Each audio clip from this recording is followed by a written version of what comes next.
Welcome back to our Daily Bread. I'm Sam, and I'll be taking you through a 365-day plan from Genesis to Revelation. Today I'll be reading from 1 Kings chapters 3 and 4. If you would like to follow along, I'll be reading from the ESV translation. Chapter 3. Solomon made a marriage alliance with Pharaoh, king of Egypt. He took Pharaoh's daughter and brought her into the city of David until he had finished building his own house, and the house of the Lord, and the wall around Jerusalem.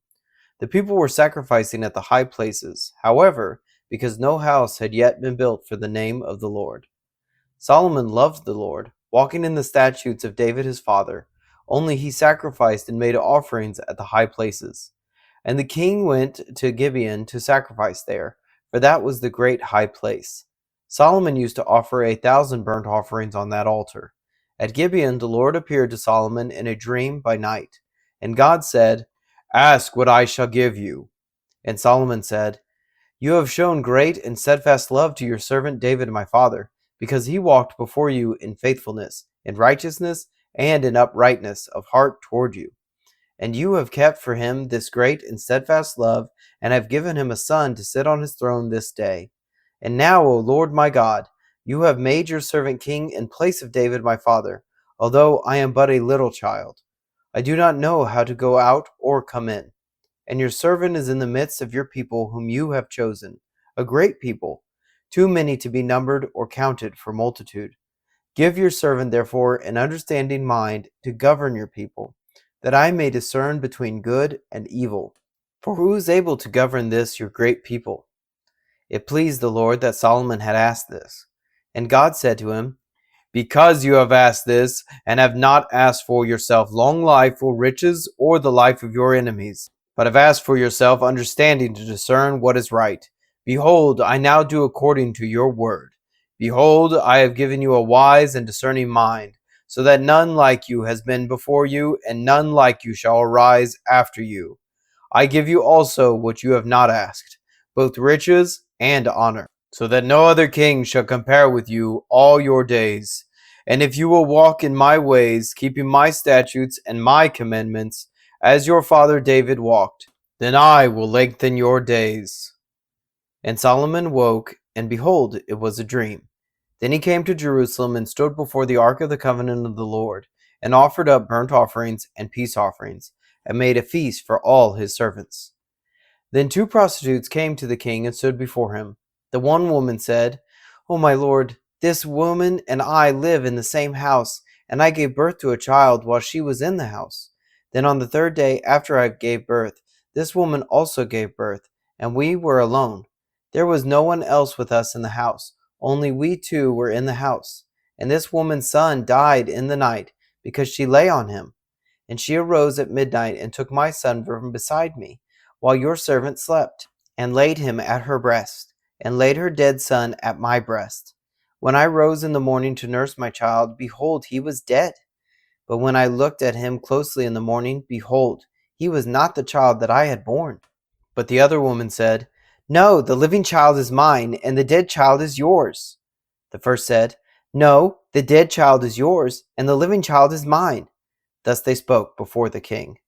Then the king said, "The one says, 'This is my son that is alive, and your son is dead.'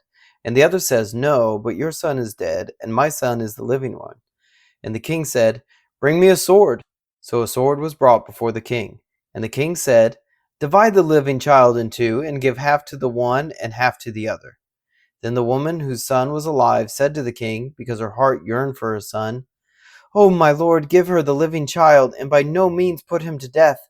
But the other said, 'He shall be neither mine nor yours. Divide him.'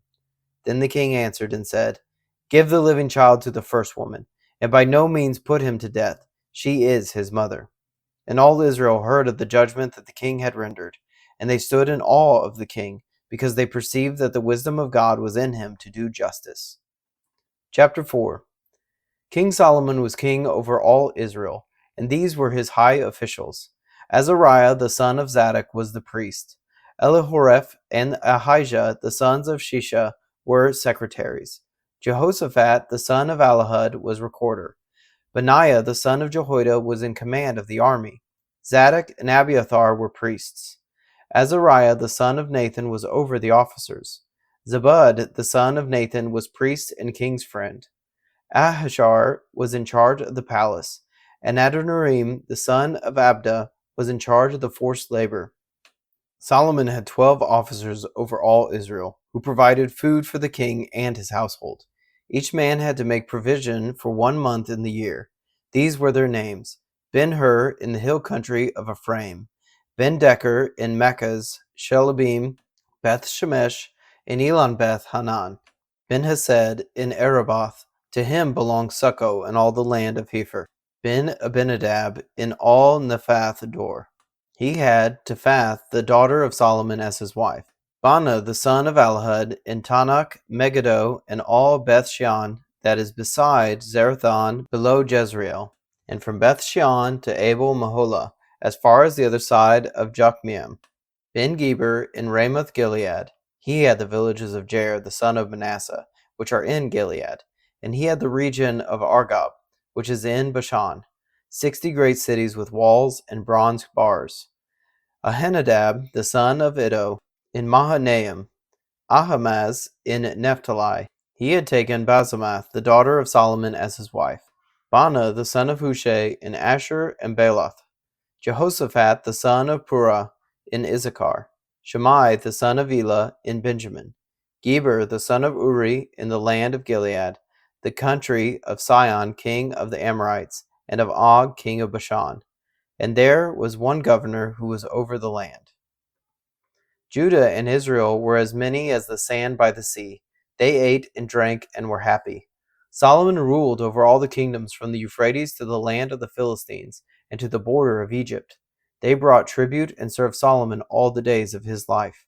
Solomon's provision for one day was 30 cores of fine flour and 60 cores of meal, 10 fat oxen and 20 pasture-fed cattle, 100 sheep besides deer, gazelles, roebucks, and fattened fowl. For he had dominion over all the region west of the Euphrates, from Tifsah to Gaza, over all the kings west of the Euphrates. And he had peace on all sides around him. And Judah and Israel lived in safety, from Dan even to Beersheba, every man under his vine and under his fig tree, all the days of Solomon. Solomon also had 40,000 stalls of horses for his chariots and 12,000 horsemen.